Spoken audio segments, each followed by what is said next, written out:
Well it's something like this कि हमारे पास कोई भी ऑब्जेक्ट है वो स्पीड ऑफ लाइट को क्रॉस नहीं कर सकते। ऊपर से ब्लैक होल, उसकी ग्रेविटेशन फोर्स इतनी हाई है तो हाई एक्सेलरेशन भी होगी, राइट। सो अगर हाई एक्सेलरेशन है तब तो इसे स्पीड ऑफ लाइट क्रॉस करना ही है। That is your question, right. तो बेसिकली क्या होता है, जब कोई पार्टिकल मूव करता है तो वो ना ही सिर्फ उसकी स्पीड इंक्रीज होती है। जब आप किसी भी पार्टिकल पे फोर्स एक्सर्ट करते हो, क्लासिकल फिजिक्स क्या बताते हैं, न्यूटन का फिजिक्स क्या बताता है कि उस पार्टिकल की स्पीड इंक्रीज होगी, मान लो in direction of motion force exert की। लेकिन आइंस्टाइन ने बताया उस पार्टिकल की स्पीड इंक्रीज नहीं होगी, बल्कि स्पीड के साथ उस पार्टिकल का मास इंक्रीज होगा। मास इंक्रीज होगा एज स्पीड इंक्रीज होगी, so it will be even harder to push the object even further to speed the increase। ऐसे इंक्रीज होते होते उस पार्टिकल का मास इतना हाई हो जाता है कि वो कभी भी, हमारे पास उतनी एनर्जी नहीं होगी कि उसे स्पीड ऑफ लाइट तक पहुंचा सके। वैसे ब्लैक होल के केस में will be going faster and faster, faster and faster, लेकिन मास इंक्रीज होता जाएगा टिल अ पॉइंट जब ब्लैक होल की फोर्स भी उसे नहीं फोर्स कर सकती कि वो स्पीड ऑफ लाइट को अटेन कर सके। So it will be moving at around the speed of light, but never exactly the speed of light itself. What do you say about white hole? Well, a white hole basically एक ऐसा concept है, something like आप जो भी black hole में फेंक रहे हो white hole से निकलेगा, something like this, but I don't believe actually in the concept of white holes.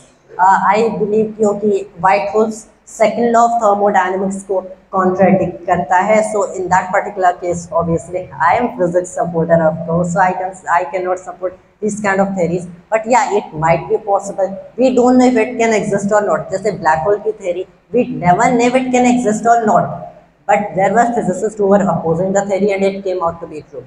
लेकिन मैं particularly white hole के केस को support नहीं करता हूँ। So here I am again. I would like to ask, there is dark matter and there is gravity. Dark matter opposes gravity.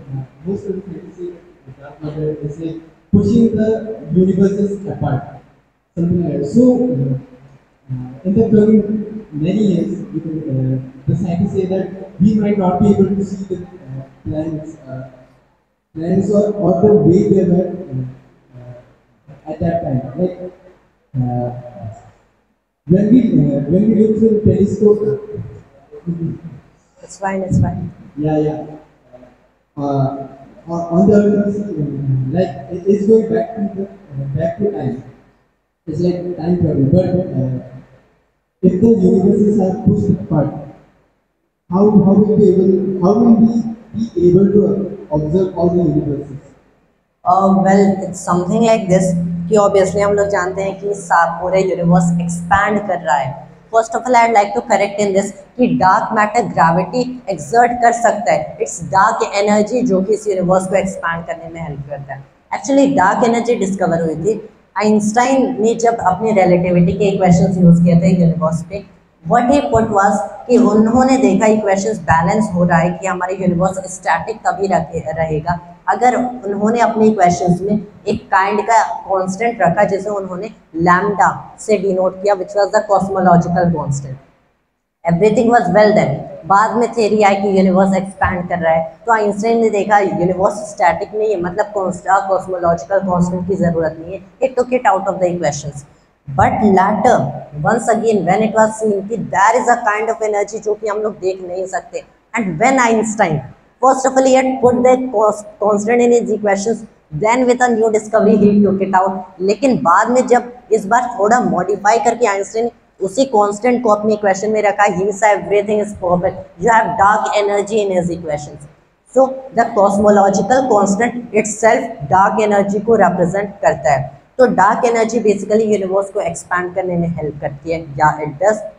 But अगर देखें it is of course possible in the upcoming generations, in future generation, in future हम लोग in kind के planets को देख नहीं पाए और we can hardly see, so that is something that we cannot actually prevent from happening। so we have to enjoy seeing these stars and planets as long as we can on earth, क्योंकि in future the universe might have expanded this much कि हम लोग देख नहीं पाए, and it might also be possible कि universe इतना expand कर जाए कि फिर यूनिवर्स कॉन्ट्रैक्ट करना शुरू करे and it again comes to a point जहाँ पे यूनिवर्स की एंड हो।